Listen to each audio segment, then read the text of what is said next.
जय सद्गुरू सगळ्यांना. मी आहे स्नेहा. मी माझ्या चॅनलवर तुमचं स्वागत करीत आहे. आज आपण पाहणार आहोत बासुंदी कशी बनवायची ती. आज गुढीपाडवा आहे, त्यानिमित्ताने काहीतरी गोडधोड घरात बनवलं जातं. म्हणून आज आपण बासुंदीचा बेत हा ठेवलेला आहे. कशी घरच्या घरी बनवायची बासुंदी आज आपण पाहणार आहोत. सगळ्यात आधी सगळ्यांना गुढीपाडव्याच्या शुभेच्छा. चला मग आपण बासुंदी कशी बनवायची ती बघूया. इथे मी एक कढई घेतलेली आहे दूध तापवण्यासाठी. मी इथे अर्धा लिटर इतकं दूध घेणार आहे. तुम्हाला हवं असेल तर तुम्ही 1 लिटर इतकं घेऊ शकता, पण मी अर्धा लिटरची बासुंदी बनवणार आहे. त्याच्यामुळे मी हे अर्धा लिटरचं इतकं दूध घेतलेलं आहे. आटून आपलं हे पाव लिटर इतकं होणार आहे. मी इथे स्टीलची कढई घेतलेली आहे. आपल्याला हवं असेल तर आपण पसरट भांडे देखील घेऊ शकता. पसरट भांड्याने आपलं दूध हे आटायला लवकर मदत होते. खोलवर भांडं मी हे कढईचं घेतलेलं आहे याच्या कारणाने की दूध वर येऊ नये. पसरट भांड्याने आपलं दूध हे वर येण्याची शक्यता असते. त्याच्यासाठी आपल्याला सारखा हा पळा हलवावा लागणार आहे. खोलवर भांडं हे असं घेतलं तर मंद गॅसवरती हे वर दूध येत नाही, पण आपल्याला तरी पळा हलवावा लागणार, कारण हे दूध वर येण्याची शक्यता असते. आपल्याला हे अर्धा लिटर दुधाचं पाव लिटर दूध करायचं आहे. आटवायचं आहे याला. आटून याची जी साईडला जी मलई आहे ती आपल्याला ही अशी दुधामध्ये काढायची आहे. काही जण दुधामध्ये साखर अशी वरूनच घालतात, पण आज मी एक खास टीप दाखवणार आहे तुम्हाला, ज्याच्याने आपला जो बासुंदीचा कलर आहे तो नॅचरली कलर असा येणार आहे. काही जण केसर टाकून पिवळ्या कलरची बासुंदी बनवतात.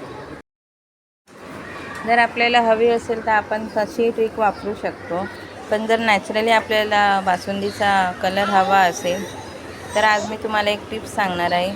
त्या पद्धतीत जर कराल तर अशी खूप सुंदर अशी आपली बासुंदी बनून तयार होणार आहे. अगदी बाजारामध्ये जशी मिळते अशीच आपण घरच्या घरी आज बनवणार आहोत बासुंदी. आपलं दूध हे आहे तुम्ही पाहू शकता आटलेलं आहे. इतकंच आपल्याला ठेवायचं आहे, कारण ह्याच्यामध्ये आता आपण मावा हा टाकणार आहे. माव्याने ती बासुंदी अजून आपली घट्ट होणार आहे. त्याच्यामुळे आपल्याला जास्तही आटवायची नाही. अर्ध्या तासाची जी बासुंदी दूध आटायला लागते ती ह्या टिप्सने लवकर अशी बनून तयार होणार आहे. आपल्याला हे दूध असंच आटवायचं आहे.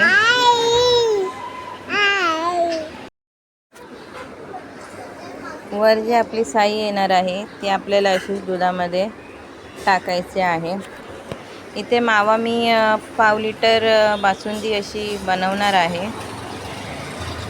पाव लिटर बासुंदीला आपल्याला मावा हा 50 ग्राम इतका या 100 ग्राम इतका तरी चालेल, कारण आपण जे दूध आटवतो आहे त्या दुधाची पण जी मलई आहे ती दुधामध्ये उतरलेली आहे. इथे आपण काय ड्रायफ्रूट्स टाकणार आहोत. हे ऑलमोस्ट आपलं हे दूध रेडी झालेलं आहे. पाव लिटर इतकं झालेलं आहे. ह्याच्यात आता आपण ड्रायफ्रूट्स टाकून घेणार आहोत. ड्रायफ्रूट्स मी हे काजू बदाम पिस्ता वगैरे हे आत्ता टाकणार आहे, आणि चारोली आहे ती नंतर गॅस बंद केल्यानंतर वरून टाकणार आहे, कारण ती चारोलीचा जो कुरकुरीतपणा असतो तो तसाच राहण्यासाठी मी वरून ह्याला चारोली टाकणार आहे. नंतर ड्रायफ्रूट्स टाकल्यावरती आपल्याला हे 2 ते 3 मिनटं उकळून द्यायचं आहे. आणि आपण आता एका पॅनमध्ये साखरेचा पाक, ज्याला आपण कॅरेमल असं म्हणतो, साखरेचा पाक हा तयार करणार आहोत. इथे मी एक पॅन घेतलेला आहे.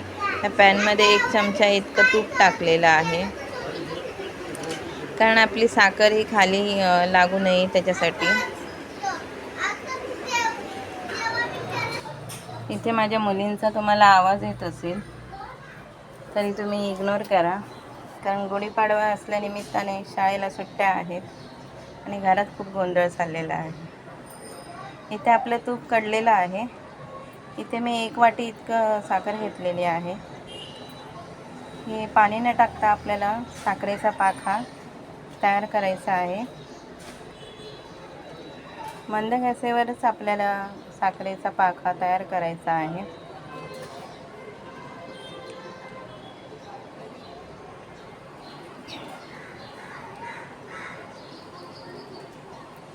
तूप याच्यासाठी टाकलं आहे का आपले खाली ही साखर लागू नये, कारण आपल्याला याच्यात पाण्याचा वापर करायचा नाही आहे, त्याच्यामुळे मी इथे तूप टाकलेलं आहे.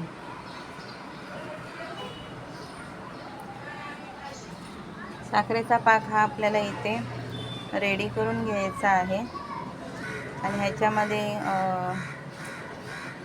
आपला जो खवा आहे तो आपण याच्यामध्ये ॲड करणार आहोत. तुम्ही पाहू शकता इथे साखर ही आपली विरघळलेली आहे. त्याला कॅरेमल असं म्हणतात. हे आपलं नॉनस्टिकी पॅन असल्याकारणाने पटकन असं झालेलं आहे. साखर ही वितळलेली आहे. आता आपण याच्यामध्ये आपला जो काही खवा आहे तो खवा आपण याच्यामध्ये मिक्स करूया. मी इथे 100 ग्राम इतका खवा घेतलेला आहे. काही जण मावाही म्हणतात, काही जण खवाही म्हणतात. आपल्याला हे चांगलं मिक्स करून घ्यायचं आहे. इथे आपलं रेडी झालेला आहे हा साखरेचा पाक. हा जो पाक आहे तो आपण आता बनवलेली आहे बासुंदी, त्याच्यामध्ये आपण टाकणार आहोत.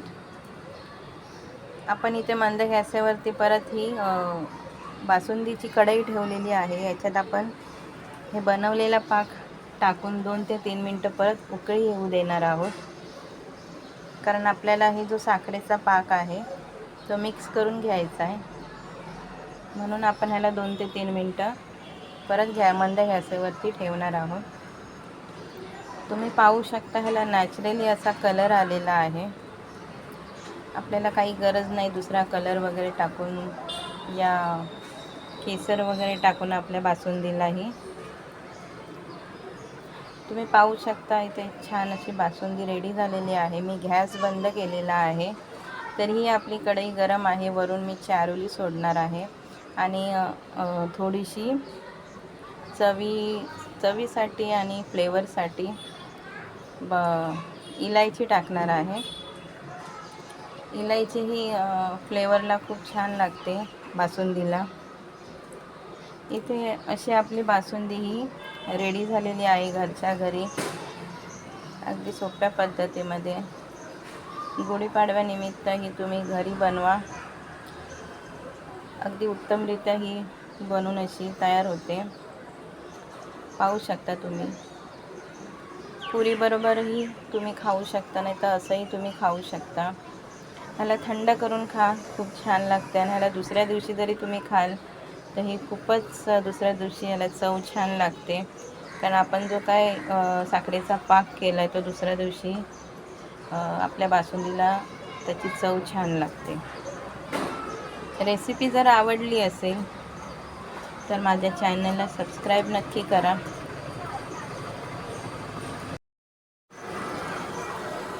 सबस्क्राईब करा, लाईक करा. जय सद्गुरू सगळ्यांना, आणि पुन्हा एकदा गुढीपाडव्याच्या तुम्हा सगळ्यांना शुभेच्छा.